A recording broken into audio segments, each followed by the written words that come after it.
रामपुर नाम के एक गांव में एक गरीब गाजर बेचने वाला रघु रहता था। वह अपनी बेटी पूनम के साथ रहता था, जो बहुत ज्यादा बीमार रहा करती थी। रघु के पास एक छोटा सा खेत था, जहां वह गाजर उगाया करता था। रघु रोज अपनी टोकरी में गाजर रखकर पूरे गांव में घूम घूम कर बेचता था। गाजर ले लो गाजर, ताजा ताजा गाजर। हे भगवान, आज एक भी गाजर नहीं बिकी। पूनम के लिए दवाइयां भी लेनी है। अगर उसे दवा नहीं मिली तो उसकी तबीयत और बिगड़ जाएगी। रघु, क्या हुआ बेटा? इतने उदास क्यों हो? आज भी कोई गाजर नहीं बिकी क्या? मैं तो कहता हूं ये धंधा छोड़कर सेठ भूषण के पास काम पर लग जाओ।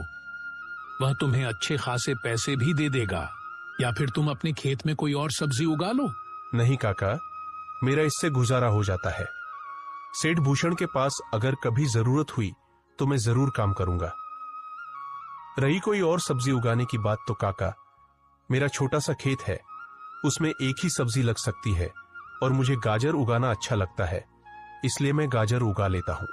हाँ बेटा, तुम बहुत अच्छे हो, पर क्या करें, तुम्हारी किस्मत खराब है। तुम्हारी बीवी की मृत्यु न होती तो आज तुम्हारा परिवार भी अच्छे से जीता। हाँ काका, वो तो है, पर क्या करूं? पूनम की तबीयत और बिगड़ती जा रही है और न ही मेरी गाजरें बिक रही है कि उसके लिए दवाइयां ला सकूं। तो सोच में पड़ गया हूं कि क्या करूं। अगर दवाइयां लेकर नहीं गया तो उसकी तबीयत बहुत ही खराब हो जाएगी। ठीक है बेटा, अभी तो ज्यादा वक्त नहीं हुआ, तुम जाओ, तुम्हारी गाजरें बिक जाएंगी। गाजर ले लो गाजर, ताजी ताजी गाजर। रघु आवाज लगाता हुआ जा रहा था कि सामने एक औरत खड़ी थी। उसने रघु से कहा, रघु भाई, इतना समय लगा दिया, मैं कब से आपका इंतजार कर रही हूँ। मेरा बेटा रो रहा है, मामा गाजर का हलवा बना कर दो। मुझे 100 की गाजरें दे दो ताकि मैं अपने बेटे को गाजर का हलवा बनाकर दे सकूं। लो बहन, अभी दे देता हूँ। रघु ने उसे गाजरें दे दी और आगे बढ़ा। ऐसे ही रघु घर घर जाकर गाजरें बेचता और अपने घर का गुजारा करता। गाजरें तो काफी बिक गई है और पैसे भी आ गए हैं। अब मैं जाकर पूनम के लिए दवा भी ले आऊं। कल भी उसने दवा नहीं खाई थी। रघु दवा लेकर घर चला गया। घर आकर उसने अपनी बेटी की ओर देखा, जो उदास सी बैठी थी। बेटी, देखो, मैं दवा लेकर आया हूँ, दवा खाओ, तुम्हें अच्छा लगेगा। पिताजी, आप जानते हैं मैं ठीक नहीं हूँ, मेरा सिर बहुत दर्द कर रहा है। परेशान मत हो बेटी, बस दवा खाओ और आराम करो, दवा तुरंत असर करेगी। बेटी ने रघु की बात मानी और दवा खा ली। कुछ देर वे दोनों चुपचाप बैठे। फिर रघु ने मुस्कुराते हुए कहा, बेटी, कल से तुम्हें हर दिन यह दवा मिलेगी, बस तुम स्वस्थ रहो, बस यही मेरी खुशी है। पिताजी, आपको मेरी कितनी चिंता है मैं जानती हूँ। ऐसी ही बातें करते करते दोनों पिता और बेटी सो गए। रघु सुबह अपने खेत पर टोकरी साथ लेकर जाता और टोकरी भरकर गाजर तोड़ता, फिर उन्हें गांव में बेच देता। वह वापस घर की तरफ नहीं लौटता, बल्कि आगे पीछे गांव के कुछ लोगों से काम का पता करता रहा, लेकिन किसी के पास भी कोई काम नहीं मिला। अपने गांव में तो मुझे कोई भी काम नहीं मिल रहा और बाहर किसी दूर के गांव में मैं काम नहीं कर सकता। मेरी बीमार बेटी घर पर है, मुझे जल्दी घर भी आना होता है। मैं क्या करूं? अभी रात होने में भी समय है। मैं और किसी से काम का पता करता हूं, शायद कहीं कोई मजदूरी ही मिल जाए ताकि मैं अपनी बेटी के लिए दवाइयां और खाने पीने की चीजें ले सकूं। एकदम किस्मत मुझे किस मोड़ पर ले आई है, न जाने भगवान की क्या मर्जी है। रघु काम की तलाश में भटकता रहा, लेकिन उसे कोई काम नहीं मिला। वह रात को मायूस होकर घर की तरफ लौटा। घर पहुंचते ही उसकी बेटी ने पूछा, पिताजी, क्या हुआ? आपको कोई काम मिला या नहीं? नहीं बेटी, सुबह से शाम तक काम की तलाश करता रहा, लेकिन किसी ने भी काम नहीं दिया। लेकिन तुम चिंता मत करो, मैं कल फिर से काम का पता करूंगा। तुम बताओ, तुमने दवा खाई है या नहीं और तबीयत अब कैसी है? नहीं पिताजी, दवा तो सुबह ही खत्म हो गई थी, मुझे आपको बताने का याद नहीं रहा। ये क्या बोल रही हो बेटी? तुम्हें पता भी है तुम्हारी तबीयत कितनी खराब है। दवा के बिना तुम्हारा गुजारा नहीं है। फिर तुमने मुझे बताया क्यों नहीं? मैं जैसे ही पैसे करूं तुम्हारे लिए दवा लेकर आता हूं। आज तुमने ये गलती कर दी है, दोबारा ऐसा मत करना। तुम बैठो, मैं तुम्हारे लिए दवा लेकर आता हूं। पिताजी, रात हो चुकी है, मुझे अकेले घर डर लगेगा। अब आप रहने दीजिए। वैसे भी आपके पास तो पैसे भी नहीं है, फिर मेरी दवा कैसे लाएंगे? बेटी, तुम्हारी दवा के लिए मैं किसी से पैसे उधार ले लूंगा, लेकिन मैं तुम्हारी दवा जरूर लेकर आऊंगा। तुम थोड़ा इंतजार करो। नहीं पिताजी, आप रहने दीजिए, सुबह ले आएंगे। मेरी तबीयत अब कुछ बेहतर है। ए भगवान, अब ये गाजरें जल्दी से जल्दी उग जाए ताकि मैं इन्हें बेचकर अपने घर का खर्च चला सकूं। रघु खेत पर काम करके जब घर गया तो उसने देखा कि उसकी बेटी जमीन पर गिरी हुई थी। रघु ने जल्दी से बेटी को उठाया, चारपाई पर लिटाया और उसके मुंह पर पानी डाला। बेटी उठो, क्या हुआ तुमको? देखो मैं आ गया हूं, जल्दी आंखें खोलो। कुछ देर तक बेटी ने आंखें खोली। रघु को भी समझ आ चुकी थी कि एक दिन दवा न लेने की वजह से उसकी बेटी की यह हालत हुई है। मुझे जैसे भी करके अपनी बेटी के लिए दवा लानी होगी। मेरे पास जीने का एक ही सहारा है। अगर इसे भी कुछ हो गया तो मैं तो जीते जी मर जाऊंगा। मैं आज ही दवा लेकर आऊंगा। बेटी, तुम अपना ख्याल रखो, मैं तुम्हारे लिए दवा लेकर आता हूं। और हां, बिल्कुल भी उठना नहीं, मैं थोड़ी ही देर में आ जाऊंगा। अपना ख्याल रखना। रघु सीधे अपने एक दोस्त के पास गया जो दूसरे गांव के जमींदार का नौकर था। दूसरे गांव का जमींदार लोगों को सूद पर पैसे देता था। रघु सीधे उसके पास गया और जाकर बोला, अर्जुन भाई, मुझे पैसों की बहुत सख्त जरूरत है। मेरी बेटी के लिए दवा लेनी है। मुझे अपने मालिक से कुछ रकम सूद पर उधार दिला दो। तुम्हारी बहुत मेहरबानी होगी। रघु, मैं तुम्हें पैसे तो दिला दूंगा, लेकिन मेरा मालिक बहुत खतरनाक आदमी है और वह सूद भी बहुत ज्यादा लेता है। अगर तुम समय पर पैसे नहीं दे सके तो वह तुम्हारे साथ अच्छा व्यवहार नहीं करेगा, बल्कि तुम्हारा खेत रख लेगा। अच्छी तरह सोच समझ लो। अगर तुम वादा करो कि समय पर पैसे लौटा दोगे तो मैं तुम्हें कम सूद पर रकम दिला दूंगा, लेकिन फिर समय पर पैसे चुकाने होंगे। अर्जुन भाई, मैं समय पर रकम अदा कर दूंगा। मुझे बस 3 महीने का समय चाहिए। मैंने अपने खेत में गाजरें लगा दी है। जैसे ही वे उगेंगी मैं सारी गाजरें बेचकर पैसे लौटा दूंगा। वहां अपना वही खाली खेत देखकर उसकी आंखों में आंसू आ गए। वह वहीं एक पेड़ के नीचे बैठ गया और भगवान से शिकवे शिकायतें करने लगा। हे भगवान, तू मुझे इतना क्यों आजमा रहा है? मैं इस काबिल नहीं हूं कि तेरे इम्तिहानों से गुजर सकूं। मेरे घर में मेरी बीमार बेटी है। मेरे सिर पर 40,000 का कर्ज है जो मुझे अगले महीने देना है। मुझे तो कुछ भी समझ नहीं आ रहा। भगवान, मुझ पर दया करो। वहां से एक साधु महाराज जा रहे थे। उनकी नजर रघु पर पड़ी। उन्होंने रघु को देखा तो वह रो रहा था और भगवान से शिकवे शिकायतें कर रहा था। साधु महाराज ने रुककर रघु से पूछा, क्या हुआ पुत्र, रो क्यों रहा है?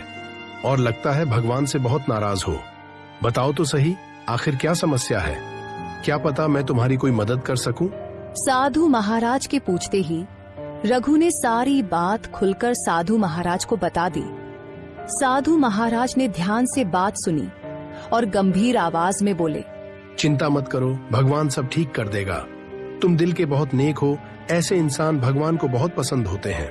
यह कहकर साधु महाराज वहां से चले गए, लेकिन जाने से पहले अपने पास मौजूद पानी में से एक घूंट रघु के खेत में छिड़क देते हैं।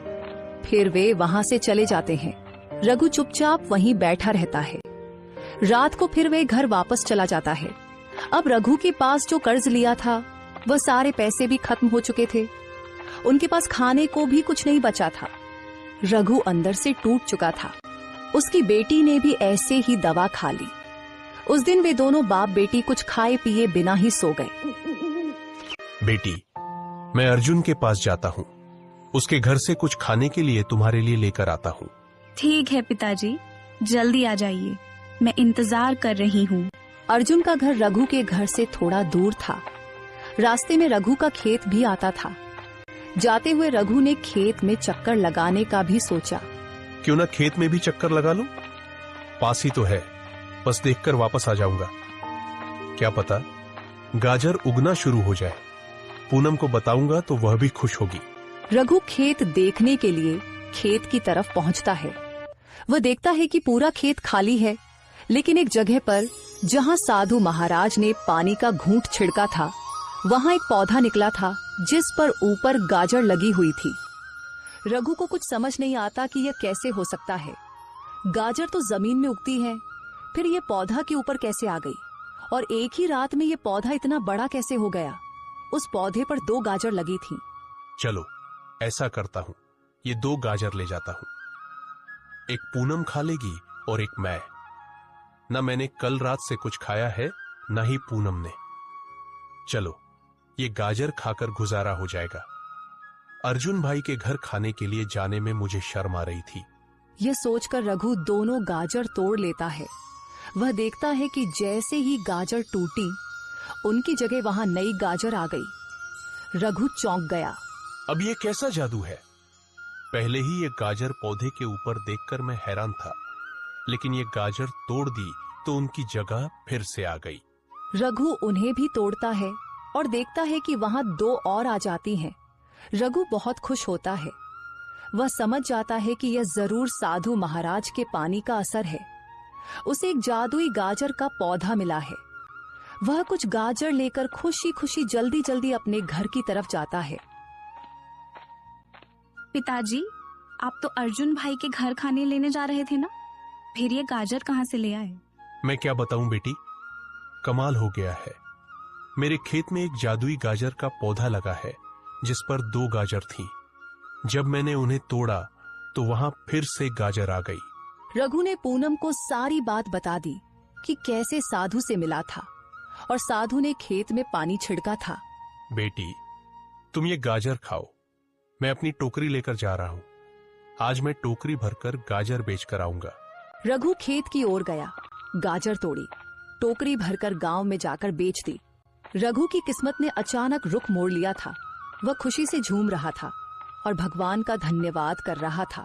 सारी गाजरें बेचकर जब वह रात को घर लौटा, अर्जुन रघु को अपने मालिक के पास ले जाता है।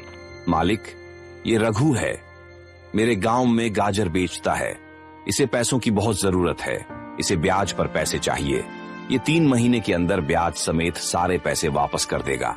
मैं तुम्हें 30,000 दूंगा, फिर 3 महीने बाद तुम्हें 45,000 वापस करने होंगे। दे सको तो ठीक है, मैं अभी दे देता हूँ। मालिक, ये मेरे गांव का है और बहुत गरीब है बेचारा। इसे थोड़ा कम ब्याज पर कर्ज चाहिए।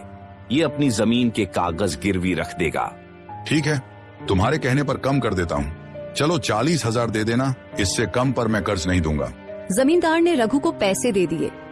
रघु पैसे लेकर बहुत खुश हुआ। उसने सोचा, चलो अब कुछ दिनों के लिए तो पैसों का इंतजाम हो ही गया है। पहले तो पूनम के लिए दवा लेता हूं, उसके बाद काम का पता करता हूं। 2 महीने में गाजर फिर से उग जाएंगी। मैं इस बार ज्यादा गाजर लगाऊंगा और जल्दी से जल्दी जमींदार को ब्याज समेत ये पैसे वापस कर दूंगा। ठीक है जमींदार साहब, आपका और अर्जुन भाई आपका भी। मैं ये पैसे वक्त से पहले वापस कर दूंगा। अब मैं चलता हूं, मुझे अपनी बेटी के लिए दवा लेनी है। रघु पैसे लेकर सीधे हकीम के पास गया। वहां से दवा ली, फिर अपने घर चला गया।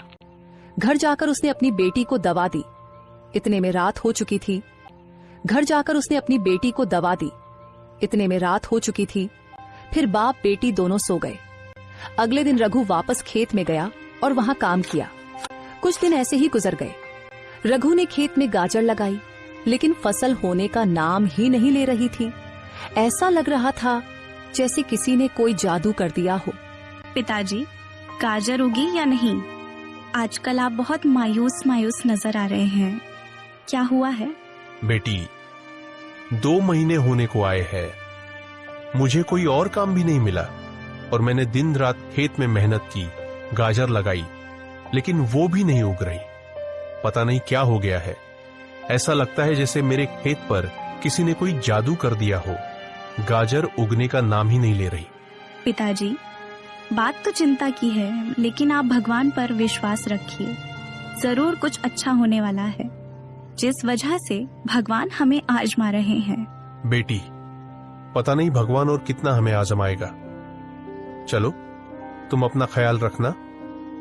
मैं खेत पर जाकर देखता हूं कि गाजर उगना शुरू हुई है या नहीं। पूनम से इतना कहकर रघु सीधा खेत में चला गया।